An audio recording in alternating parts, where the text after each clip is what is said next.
নমস্কার বন্ধুরা, আমার চ্যানেলে সবাইকে স্বাগত। আজকে মা অন্নপূর্ণার কথা শুনব। বারাণসীর জাগ্রত দেবী শ্রী অন্নপূর্ণার মন্দির। দেবী অন্নপূর্ণার পতিদেব হলেন কাশীশ্বর শ্রী কাশী বিশ্বনাথ। ভক্তরা গঙ্গায় ডুব দিয়ে কাশী বিশ্বনাথ দর্শনের পর সোজা চলে যান অন্নপূর্ণা মায়ের মন্দিরে। মন্দিরের ভিতরে কারুকার্যময় সাদৃশ্য, রূপ সিংহাসনে পদ্মের উপর পদ্মাসনে অন্নপূর্ণা মাতার স্বর্ণমূর্তি, উজ্জ্বল মুখমণ্ডল, গাত্রবর্ণ, ঈষৎ লাল আভাতি নেত্র, চারটি হাত বহুমূল্য রত্ন অলঙ্কারে ভূষিতা। মায়ের মাথায় মণিমাণিক্য খচিত সোনার মুকুট, মুক্ত বসানো সোনার চাঁদোয়া, মায়ের কানে স্বর্ণমণ্ডল, মুখে হাসি। তার ডান দিকে দণ্ডায়মান শিবমূর্তি, শিবের হাতের উপর ভিক্ষা পাত্র। মা অন্নপূর্ণা নিচের ডান হাতে রত্নখচিত লম্বা একটি সোনার হাতা, সেই হাতা দিয়ে অন্নদান করছেন বিশ্বনাথকে। মায়ের বাঁ হাতে একটি সোনার হাঁড়ি, খাদ্যদ্রব্যই পরিপূর্ণ। মায়ের উপরের দু হাতে যথাক্রমে অভয়া মুদ্রা এবং বড় মুদ্রা, তার দুপাশে শ্রীদেবী এবং ভূদেবী। ভূদেবীর মাথার উপর স্বর্ণ ছত্র। অন্নপূর্ণা মায়ের মন্দিরের গর্ভ গিয়ে একবার প্রবেশ করলে চোখ ফেরানো মুশকিল। মায়ের 108টি নামে পুজো করা হয়। সাধারণত ভক্তদের 108টি নাম তো মনে রাখা সম্ভব নয়। শাস্ত্রে রয়েছে চৈত্র মাসের শুক্লা পক্ষের অষ্টমী তিথিতে দেবী ভবানীর চারপাশে কোনো ভক্ত যদি 108 বার প্রদক্ষিণ করেন, তাহলে পাহাড়, পর্বত, সমুদ্র, দ্বীপ সমস্ত পৃথিবী ভ্রমণ হয়ে যায়। কোনো ভক্ত যদি তা না পারেন, তাহলেও চিন্তার কিছু নেই।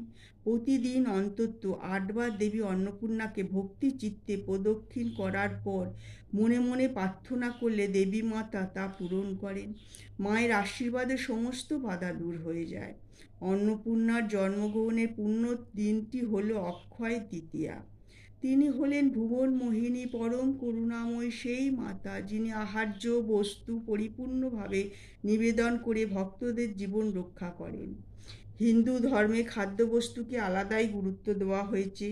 প্রসাদ বা কোনো খাদ্যদ্রব্য গ্রহণের আগে ঈশ্বরের প্রার্থনা করার কথা শাস্ত্রে বলা হয়েছে। এবার একটু বলবো অন্নপূর্ণা মা কীভাবে ধরিত্রীর বুকে এলেন। একটু পৌরাণিক কাহিনী অনুসারে কৈলাসে দেবাদিদেব এবং পার্বতী কথাবার্তা হচ্ছে। দুজনে মিলে পার্বতীকে হেসে মহাদেব জিজ্ঞেস করলেন, হে ঈশ্বরী শস্য শ্যামলা, যে তুমি পৃথিবী দেখছো তা তোমার চোখের ভুল ছাড়া কিছু নয়। আর এই যে এত খাদ্য ভাণ্ডার জড়িয়ে আছে ত্রিভুবন জুড়ে, তা শুধু মায়া। এ কথা শুনে পার্বতী খুব অসন্তুষ্ট হলেন। এই খাদ্য ভাণ্ডারের কতটা গুরুত্ব তা বোঝাবার জন্য তিনি পৃথিবী থেকে সমস্ত খাদ্যদ্রব্য সরিয়ে নেন।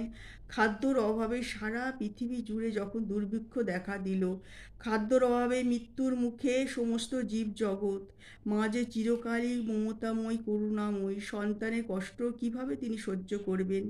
জগৎ জননী দেবী পার্বতী ভক্তের নিদারুণ কষ্টে বিচলিত। ভক্তদের কষ্ট নিবারণের পৃথিবীতে আবির্ভূত হলেন মা। বারাণসীতে রান্নাঘর তৈরি হলো। এত দিনে শিব বুঝতে পারলেন কতখানি ভুল করে। পার্বতীর কাছে সবিনয় তার ভুল স্বীকার করে তিনি ক্ষমা চাইলেন যে পার্বতী, আমি ভুল করেছি। অন্ন বস্ত্র ছাড়া পৃথিবী চলতে পারে না। এ মোটেও মায়া নয়, আর এই পৃথিবীও তোমার চোখের ভুল নয়, এটাই চিরসত্য। এই বলে দেবাদিদেব তার শূন্য পাত্রটি এগিয়ে দিলেন পার্বতীর দিকে। খুশি হয়ে শিবকে স্বহস্তে অন্নদান করলেন পার্বতী। সেই দিন থেকেই মা অন্নপূর্ণা, পার্বতী অন্নপূর্ণা রূপে পূজিত হতে লাগলেন বারাণসীতে। আজকের মায়ের কথা যদি আপনাদের ভালো লাগে, একটু লাইক আর সাবস্ক্রাইব করে দেবেন।